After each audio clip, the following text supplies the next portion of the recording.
बड़ी खबर के प्रायोजक हैं grommet ED vitamin baby oil. Grommet देकर ही खरीदें।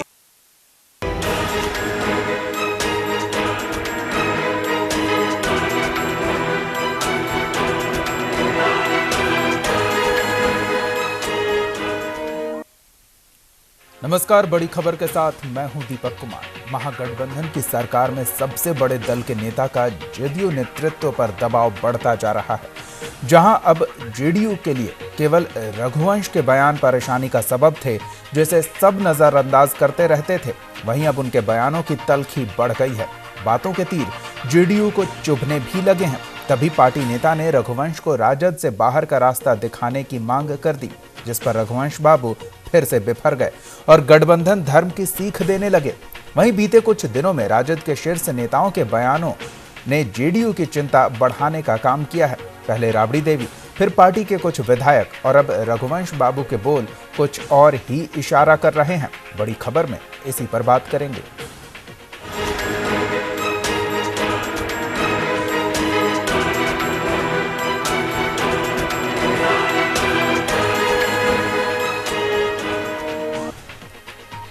आरजेडी के दिग्गज नेता रघुवंश प्रसाद एक बार फिर अपने बयानों से सुर्खियों में हैं।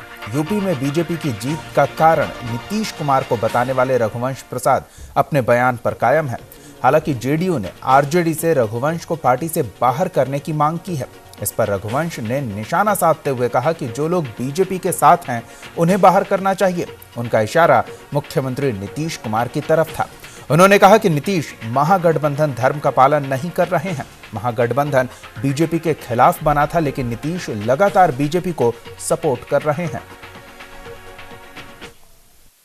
कुमार जी बहाल किए ही हुए हैं कई को।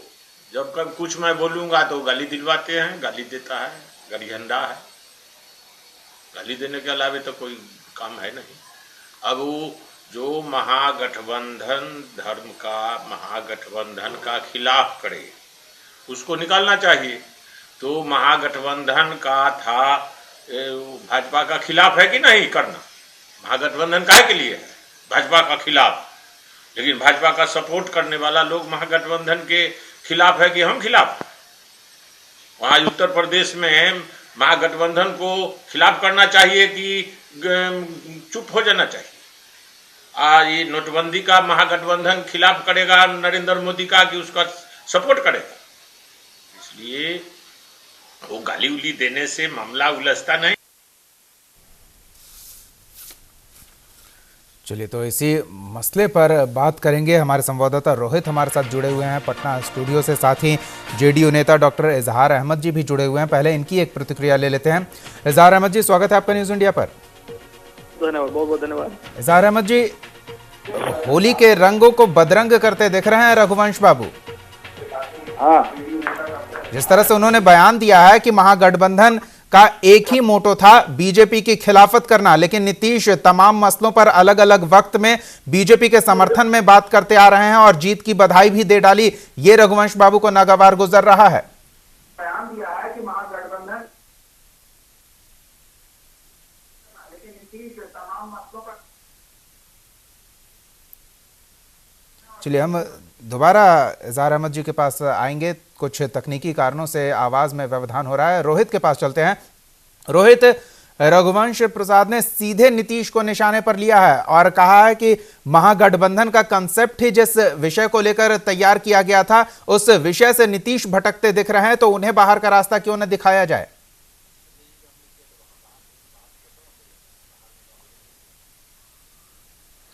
देखिए, जैसे जैसे यूपी के नतीजे दीपक निकल के सामने आए और जिस तरह के नतीजे से निकल के सामने आए, देखिए पहले से माना जा रहा था अगर समाजवादी पार्टी अगर उत्तर प्रदेश के अंदर में अगर उभर के आती, सरकार बना पाती, तो लालू प्रसाद यादव जो है थोड़े और मुख्य होते।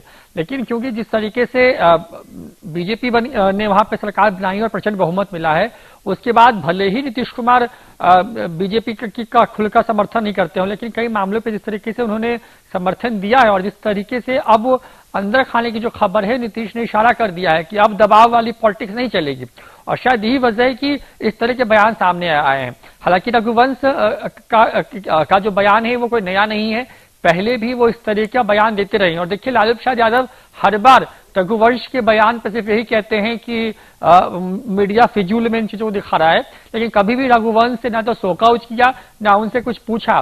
जाहिर तौर पर यानी कि लालू के इशारे पर रघुवंश संभवतः इस तरह का बयान देते हैं, ये माना जा सकता है। अब क्योंकि जिस देखिए बिहार के अंदर जो चीजें चल रही थी दीपक, वो यही थी कि दोनों जो दल हैं वो एक दूसरे के ऊपर में जो प्रेशर पॉलिटिक्स है उसको उसके माध्यम से कह सकते हैं एक तरीके से कि दबाव बना करके अपने आप को का प्रभाव दिखाने की सरकार में कोशिश करता रहा है कि कांग्रेस को एक पल के लिए किनारे कर दें दीपक, तो बिहार में दो बड़ी पार्टियां यानी कि जेडीयू और आरजेडी, चुनाव तो तीनों ने मिलकर लड़ा है, लेकिन आरजेडी सबसे बड़ा दल है बिहार के अंदर में। अगर बात करें जेडीयू की तो जी बिल्कुल, और सबसे बड़ा दल होने का दबाव बनाने की ये कोशिश हो रही है नीतीश कुमार और उनकी पार्टी पर दबाव बनाने की कोशिश हो रही है। एक के बाद एक इस तरह के बयान आ रहे हैं। इजहार अहमद जी, क्या वाकई सबसे बड़ा दल महागठबंधन का जेडीयू पर अतिरिक्त दबाव डाल रहा है? दीपक जी, सबसे पहले एक ही बता दें आपको, शायद ये लगता है कि पहली बार नहीं, आपने कई बार ऐसे डिबेट दिखाए हैं, रघुवंश बाबू के बयान दिखाए हैं। ये समझिए कि 12-18 महीने के अंदर में 12-18 महीने के अंदर में आपने लगातार आपने इन बातों को दिखाते रहते कि एक चीज है कि रघुवंश बाबू के जो बयानात आते रहते हैं, ये बार बार ये माननीय लालू प्रसाद जी कई बार डांट चुके हैं, कह चुके हैं। तो उनके बयानात का सही में सच पूछे, रघुवंश बाबू ने इतना बात कह चुके हैं, उनको लोग हल्का कर दिया। जब हल्का कर दिया है तो यकीनन जो है कि इतनी कोई नोटिस लेता नहीं। माननीय लालू प्रसाद जी ने भी कई बार कहा है कि ये इनको छूटी काटता रहता है। ये बयानात इसी तरह से देते हैं, तो इनको बयान देने की आदत है। ऐसे एक चीज है कि ऐसे पार्टी का भी हमारे कल परसों भी हमारे कई साथियों का बयान आया है कि ऐसे हालात में इनको अलग कर देना चाहिए। कई बार ऐसे भी बयान इतने आए हैं कि अब उम्र के हिसाब से मैं नहीं बोल सकता हूँ, यहाँ तक कह दिया है लोगों ने इनके बयानात पर कि इनको रांची भेज दिया जाए। यहाँ तक इनको बोल दिया है बयानात पर कि इनको शिखंडी कहा है। यहाँ तक कहा है बयान में हमारे पार्टी के लोगों ने, इनका कोई नोटिस नहीं, इनका कोई वैल्यू नहीं, इनको पार्टी में कोई पूछता ही नहीं है। बिल्कुल इजहार अहमद जी, आपकी सारी बातें अपनी जगह पे सही है, लेकिन हम ये समझने की कोशिश कर रहे हैं कि जिस तरह से राबड़ी देवी ने पहले बयान दिया कि तेजस्वी का वक्त आ रहा है, सीएम की कमान उन्हें संभालनी चाहिए, और उस बयान के बाद आरजेडी के कई विधायकों ने इस बात को उठाया, और अब रघुवंश बाबू सीधे नीतीश को कह रहे हैं, नीतीश कुमार के बारे में कह रहे हैं कि महागठबंधन धर्म का पालन वो नहीं कर रहे हैं, इसलिए उन्हें बाहर जाना चाहिए। दीपक जी आपको पता है तो उनके बयान के बाद माननीय लालू प्रसाद जी ने भी बयान दिया, ये महागठबंधन के नेता हैं माननीय नीतीश कुमार जी, और हम लोगों ने पहले ही कहा था कि बिहार के मुख्यमंत्री बनेंगे नीतीश कुमार जी, और उनके वजह से उनके नेतृत्व के उनको अगुवाई करके हम लोगों ने चुनाव लड़ा है, और चुनाव लड़ करके इतनी बड़ी जीत हासिल हुई है। और ये महागठबंधन के नेता रहेंगे पूरा 5 साल भी चलेगा और आने वाला 5 साल फिर चलेगा, इन्होंने साफ तौर से साफ गोई से कहा है। इसलिए इसमें इफ और बट कुछ सोचने की जरूरत नहीं है। इसलिए आंख बंद करके ये सरकार जो है बिल्कुल चलती रहेगी और चलती रहेगी। नहीं, इजहार अहमद जी, सरकार महागठबंधन में टूट फूट की हम कहीं कोई बात ही नहीं कर रहे हैं। हमारा तो समझने का ये प्रयास है कि क्या ये अतिरिक्त दबाव बनाया जा रहा है, क्योंकि महागठबंधन कॉन्सेप्ट तैयार हुआ है बीजेपी के खिलाफत में, बीजेपी के विरोध करने को लेकर, और रघुवंश बाबू जो बयान दे रहे हैं वो उसी लाइन पे जा रहा है कि भाई नीतीश कुमार समय समय पर बीजेपी के पक्ष में बात बोल दे रहे हैं, तो महागठबंधन धर्म का वो पालन नहीं कर रहे हैं। देखिए, बीजेपी के हक में दीपक जी नीतीश जी कभी नहीं कहे हैं और न कहेंगे।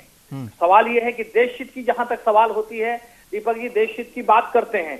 क्या सर्जिकल स्ट्राइक हुआ पाकिस्तान पर, सर्जिकल स्ट्राइक इंडिया क्या हुआ, वो देश हित में था कि देश के विरोध में था? राष्ट्रहित, देश हित, जनहित की जहां तक बात होती है उसमें एक कदम माननीय नीतीश कुमार जी नहीं हट सकते हैं। आप कह रहे देश हित राष्ट्रहित का सवाल, पहले देश हित राष्ट्रहित है तब हम लोग हैं, समझ गए ना? इसलिए इसमें इफ और बट कुछ दीपक जी कहिए नहीं सकते आदमी कि इफ और बट कुछ करने का है आपसे। ये इसलिए मेहरबानी करके मैं एक चीज कहूंगा आपसे कि रघुवंश बाबू के जो बयानात होते हैं, और रघुवंश बाबू को अखबार और टीवी और प्रेस जान के चाहता है कुछ बोलते रहे, तो हमेशा अखबार या न्यूज की या टीवी की या होती है कि आदमी को कुत्ते ने काटा कोई न्यूज नहीं होता है, कुत्ते ने आदमी को काटा कोई न्यूज नहीं होती, आदमी ने कुत्ते को काट लिया वो न्यूज हो जाती है। तो वही हिसाब है, आज रघुवंश के बयानात को दे करके आप लोग सिर्फ हाईलाइट करते रहते हैं और गलत तरह से उस बयानी को जो है बयानी को लेकर के और उनको हाई तौबा मचाते थे। नहीं, गलत तरह से यहाँ क्या कुछ हो रहा है ये तो हम नहीं बता सकते, आपके हिसाब से भले गलत हो, लेकिन जो रघुवंश बाबू कह रहे हैं वो महागठबंधन के कॉन्सेप्ट को लेकर कह रहे हैं और महागठबंधन के सहयोगियों द्वारा उस कॉन्सेप्ट को फॉलो नहीं करने की बात पे कह रहे हैं। हमारे साथ आरजेडी प्रवक्ता अशोक सिन्हा जी जुड़े हुए हैं। अशोक जी, स्वागत है आपका न्यूज इंडिया पर। जी धन्यवाद। अशोक जी, ये अतिरिक्त दबाव बनाने की क्या कवायद चल रही है? ये मैं समझा नहीं, आप किस दबाव की बात कर रहे हैं? दबाव इस बात पर हम कर रहे हैं कि राबड़ी देवी कुछ दिन पहले बोलती हैं कि अब तेजस्वी को सीएम बनाया जाना चाहिए। उसके बाद राजद के कुछ विधायक इस बात को और जोर शोर से उठाते हैं कि बिहार के लाखों कार्यकर्ता और राबड़ी के हजारों करोड़ों प्रशंसक चाहते हैं कि तेजस्वी सीएम के तौर पर नजर आए उन्हें। और उसके बाद अब रघुवंश बाबू बोल रहे हैं कि नीतीश कुमार महागठबंधन धर्म का पालन नहीं कर रहे हैं तो उन्हें बाहर का रास्ता दिखाया जाए। पहले तो मैं आपको ये क्लियर कर दूं जी कि आदरणीय राबड़ी जी ने ये नहीं कहा था कि उनको बनाया जाना चाहिए। जब आप के पत्रकार बंधुओं ने उनसे बात किया कि क्या तेजस्वी यादव जी में योग्यता है, कुछ लोग कहते हैं कि उनको बनाना जाना चाहिए, तब उस पर उन्होंने कहा कि हाँ बहुत लोग चाहते हैं कि वो बने।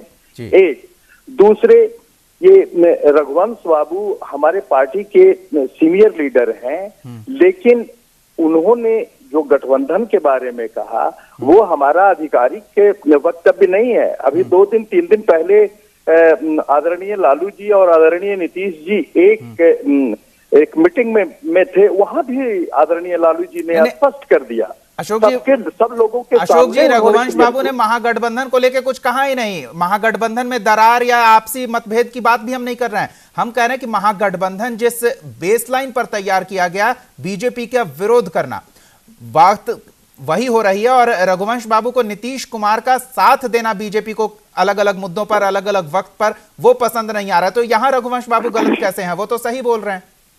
नहीं, पहले तो आप जान लीजिए कि ये महागठबंधन जो है जी वो छोड़ दीजिए कि प्रीसेप्ट क्या है। ये महागठबंधन जो है वो कॉमन मिनिमम प्रोग्राम के ऊपर बना है। और कॉमन मिनिमम प्रोग्राम में बिहार के विकास संबंधित जो कार्य हैं उसके बारे में क्लियर डिलिनेशन है। ये कहाँ कहीं लिखा हुआ है कि दोनों पार्टियां एक हो गई या दोनों पार्टियों की अलग राय नहीं हो सकती है। ये महागठबंधन के कॉन्सेप्ट में नहीं है, ये मानना चाहिए। ये एक अलग बात है कि दोनों पार्टियां जो हैं वो बीजेपी के विपक्ष में बैठी हैं। हम लोगों ने बीजेपी को यहाँ साइड लाइन करके सरकार बनाई है, लेकिन महागठबंधन का कॉन्सेप्ट जो है एक कॉमन मिनिमम प्रोग्राम के ऊपर है। इसलिए ये कहना कि ये महागठबंधन कोई दूसरे मकसद से बनी है, हम लोग को एक अच्छा गवर्नेंस देना है बिहार में और कॉमन मिनिमम प्रोग्राम को वायलेशन नहीं होना है, यही बेसिक इसका पैरामीटर है। और उसके बाद आदरणीय लालू जी का जो बयान हो सकता है वही ऑफिशियल बयान है हमारे राष्ट्रीय जनता दल का, और हम प्रवक्ता है राष्ट्रीय जनता दल के, तो हम वो बात करेंगे। आप दीपक जी, जो स्टेटेड एक ऑफिशियल लाइन है आरजेडी का, उसमें तो अभी 3 दिन पहले मुख्यमंत्री जी के उपस्थिति में खुद आदरणीय लालू जी ने कहा कि हमारे गठबंधन के सर्वमान्य नेता नीतीश जी हैं और हमारे तरफ से यानी आरजेडी के तरफ से जरा सा भी किसी तरह का कोई दबाव नहीं है, और ये गठबंधन पूरी तरह से 5 साल के लिए है। जी, थोड़ा और वक्त आप दोनों का लेंगे। हमारे साथ बीजेपी नेता इंजीनियर अजय यादव जी भी जुड़ चुके हैं। अजय जी, स्वागत है आपका न्यूज इंडिया पर। जी नमस्कार। Ajay ji, common minimum programme आ गया महागठबंधन के बीच, और जिस तरह से दबाव की सियासत हो रही है इसे भी खारिज किया जा रहा है महागठबंधन के नेताओं द्वारा। क्या आपको भी ऐसा लगता है कि वैसी कोई बात नहीं है और सरकार एकदम समतल जमीन पर पूरे तेज गति से बिहार को आगे ले जा रही है? आप दीपक जी, सबसे पहले तो मैं बता दूं कि यह जो 3 राजनीतिक दलों का महागठबंधन जिसको बोला जाता है, यह परिस्थितियों का गठबंधन था, और ये भारतीय जनता पार्टी की जो वेव चल रही थी उस वेव को किसी तरह ये एक साथ होकर के रोकना चाहते थे, जिसमें बिहार की जनता इनके झांसे में आ गई और लोगों ने इनको वोट दे दिया। सच्चाई यह है कि इनका जो गठबंधन है, गठबंधन को बिहार के विकास से कोई लेना देना नहीं है। क्योंकि इन परिस्थितियों के मुख्यमंत्री के नाम से ये प्रचलित हो गए हैं। माननीय मुख्यमंत्री जी के बारे में एक बड़ा नेता बोलता है कि अब परिस्थितियों के मुख्यमंत्री हैं, राबड़ी देवी बोलती हैं कि मेरा पुत्र मुख्यमंत्री बनेगा, तो एक राज्य में दो दो मुख्यमंत्री कैसे बनेंगे? राबड़ी देवी का ये नहीं कह रहे कि हटा के बना दो, वो तो कह रहे हैं आने वाले वक्त में तेजस्वी भी बनेंगे। आने वाले वक्त में लालू यादव को मालूम है कि उनके दोनों पुत्रों की क्या काबिलियत है। ये लोग लालू यादव के बाद ये लोग राजनीति में कहीं ठहरेंगे नहीं, इनका कोई राजनीतिक आधार नहीं है बिहार में। ये बस लालू यादव का जो फसल बोया हुआ है इसी को काट करके ये जीवित रहने वाले ये अजय जी, राजनीतिक आधार की आप बात करते हैं, कहां सिमट कर आ गए हैं इन दोनों के एक साथ होने पर। आधार नहीं होता तो ये दोनों इतनी मजबूती से कैसे सरकार बना पाते कांग्रेस के साथ लेकर? बिल्कुल मैं आप मेरी बात सुन लीजिए। 2014 का चुनाव, आप लोकसभा का चुनाव देख लीजिए, ये लोग जब अपने जी, और उसके बाद ये गठबंधन बना था लोकसभा चुनाव के बाद। लोकसभा चुनाव के बाद जो गठबंधन बना वही तो परिस्थितियों का गठबंधन है, जिस गठबंधन का कोई सर पैर नहीं है। और ये गठबंधन बिना किसी आधार का कॉमन मिनिमम प्रोग्राम का नाम लिया जाता है, लेकिन कॉमन मिनिमम प्रोग्राम कहाँ है? लॉ एंड ऑर्डर की क्या स्थिति है बिहार में देख लीजिए। आज उत्तराखंड में भारतीय जनता पार्टी का शासन आया है। अजय जी, नीतीश कुमार के साथ काफी करीबी रिश्ते रहे हैं बीजेपी के और काफी लंबा रिश्ता रहा है, तो ऐसे में अगर नीतीश कुमार अलग होते हैं तो क्या बीजेपी उन्हें अपने साथ लेती है? देखिए, इस पर मैं अभी कुछ नहीं, कोई टीका टिप्पणी करने के लिए तैयार नहीं हूँ। देखिए, जिस तरह की परिस्थितियों में राज्य अभी चल रहा है, इस राज्य का बंटाढार हो गया है, यहाँ शासन की कोई चीज नहीं है। आज देख लीजिए प्रियदर्शी की अजय जी, हम बात किसी और विषय पे कर रहे हैं, आप कहीं और घुमा रहे हैं। हम तो ये जानने की कोशिश कर रहे हैं कि महागठबंधन में क्या अतिरिक्त दबाव डाला जा रहा है, और अगर ये दबाव नीतीश कुमार बर्दाश्त करने को तैयार नहीं होते हैं तो फिर परिस्थितियां क्या होती है। हमारे संवाददाता रोहित हमारे साथ जुड़े हुए हैं। रोहित, नीतीश कुमार कभी भी दबाव में नहीं आते हैं, ये लंबे वक्त से देखा जा चुका है। ठोक बजाकर कही जाने वाली ये बात है कि नीतीश कुमार दबाव में काम नहीं करते हैं, तो अगर उन पे अतिरिक्त दबाव होता है तो क्या सियासी परिस्थितियों में परिवर्तन संभव है बिहार में?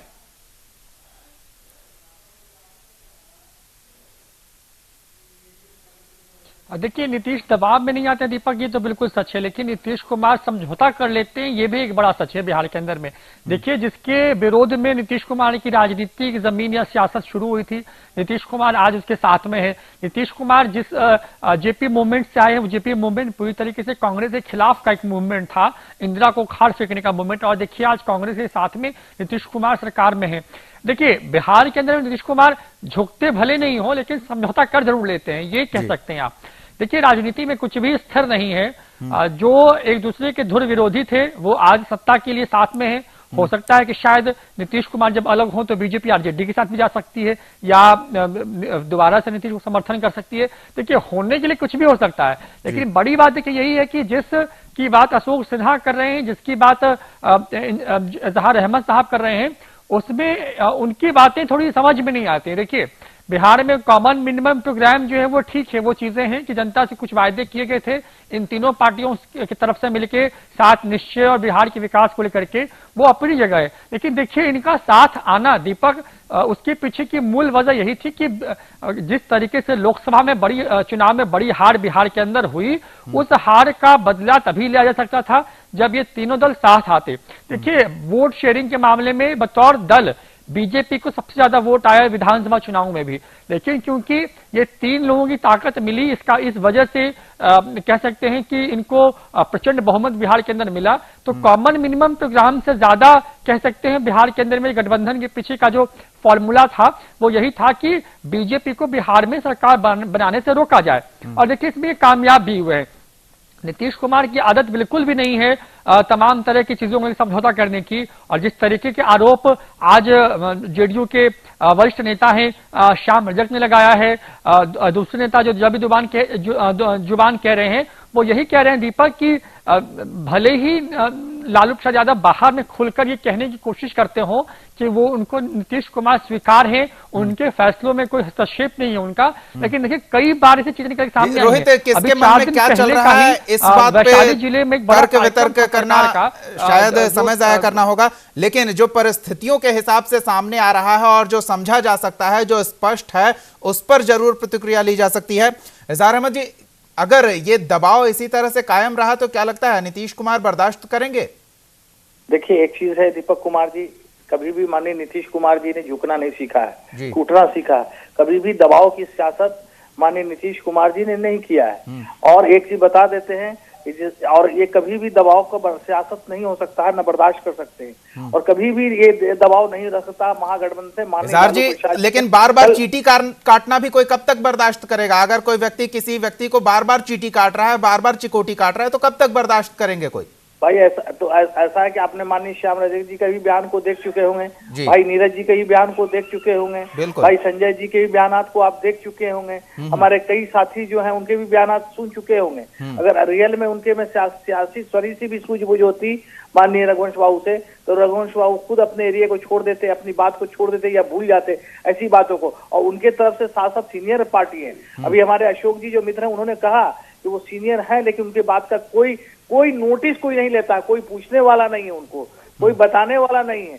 ये बिल्कुल अस्पष्टवादी तरीके से, इसलिए कभी भी माननीय नीतीश कुमार जी महागठबंधन में है, और महागठबंधन के नेता के रूप में कांग्रेस ने भी, आरजेडी ने भी, माननीय लालू प्रसाद ने भी, अशोक चौधरी जी ने भी, कई बार राहुल जी के भी बयान आए हैं, सोनिया। चलिए एक छोटी सी प्रतिक्रिया अशोक जी की भी ले लेते हैं, वक्त हमारे पास कम है। अशोक जी, किसी व्यक्ति को चीटी काटने के लिए क्यों रखा गया है जब उनकी कोई अहमियत ही नहीं है? तो क्या केवल इसी वजह से कि जो पार्टी लाइन पर रहकर नहीं बोला जा सकता है, जो सीधे आमने सामने नहीं बोला जा सकता है, वो किसी और तरीके से बुलवाया जाए?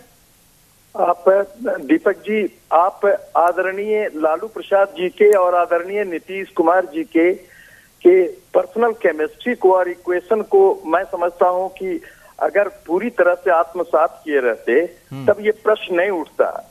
मैं समझता हूं कि ये बीजेपी की बौखलाहट है या उनके इशारे पे कुछ बाहर के तत्व हैं। मैं नहीं कहूंगा कि आपका मीडिया, लेकिन कुछ लोग ऐसे हैं जो तरह के चीजों को तुल देते हैं, और अगर इन्हीं बातों को तुल दिया रहना होता तो मैं समझता हूं कि 2015 के जनवरी फरवरी, 2016 के जनवरी फरवरी जाते जाते ये सरकार को विदा हो जाना होता। लेकिन ऐसी बातें नहीं होती हैं। एक कॉमन एजेंडे पे हमारी सरकार चल रही है, और इसी इतना हार्मनी है सरकार में जो, और उस कॉमन एजेंडे में जो सबसे पहला पॉइंट है वो है बीजेपी के खिलाफ, बीजेपी को रोकने के लिए बीजेपी सरकार ना बनाए, ये है पहला। फिर देख लीजिए, आप बीजेपी को एक पार्टी का नाम दे रहे हैं, लेकिन हम पुराने समाजवादी लोग जो हैं वो बीजेपी को एक फ्यूडल और कम्युनल पार्टी का इंटाइटी के रूप में देखते हैं। हो सकता है कि आपका सोचने का नजरिया और मेरा अलग हो। नहीं तो अशोक जी, एक राज की बात आपके सामने खुलासा कर दूं कि नीतीश कुमार कहीं ना कहीं सॉफ्ट हार्ट डेवलप कर रहे हैं इस कम्युनल पार्टी के लिए। नहीं, देखिए, आपस में लोगों के मिलना जुलना एक सोसाइटी में ये कोई अनकॉल्ड फॉर चीज नहीं है। मेरी प्रतिक्रिया ले लेंगे। और ये मैं आपको एक चीज क्लियर कट बता दूं कि फिर मैं आपके एक आदरणीय चैनल है, आपका सम्मानित चैनल है, उसके माध्यम से बिहार की जनता को बता दूं कि ये गठबंधन पूरे 2020 तक चलेगा, इसमें जरा सा शंका नहीं है। चलिए, बहुत बहुत धन्यवाद डॉक्टर इजहार अहमद जी, अशोक सिन्हा जी और इंजीनियर अजय यादव जी इस चर्चा में शामिल होने के लिए। रोहित, आपका भी बहुत बहुत धन्यवाद। हालांकि गणित कई तरह से, कई तरीके के गठबंधन के साथ सरकार के गठन की संभावनाएं खुली रखे हुए है बिहार में, लेकिन जिस तरह से ये बातें निकलकर सामने आ रही है, अगर दबाव की सियासत हो रही है तो नीतीश कुमार दबाव बर्दाश्त करेंगे नहीं, उनका ट्रैक रिकॉर्ड कहता है। और अगर नीतीश कुमार ये दबाव बर्दाश्त करके मुख्यमंत्री बने भी रहते हैं तो फिर उनके पास कई और विकल्प हैं इस मुख्यमंत्री पद पर बरकरार रहने के और इस दबाव को भी दरकिनार करने के। बहरहाल रघुवंश की ये बातें लगातार जारी रहेंगी, और इस तरह से जैसा कहा जाता है कि चिकोटी काटने वाली बात, वो चिकोटी रघुवंश बाबू काटते रहेंगे। अब देखने वाली बात यह है कि बर्दाश्त करने वाला कब तक बर्दाश्त करता है। बड़ी खबर में फिलहाल इतना ही। आप देखते रहिए न्यूज़ इंडिया।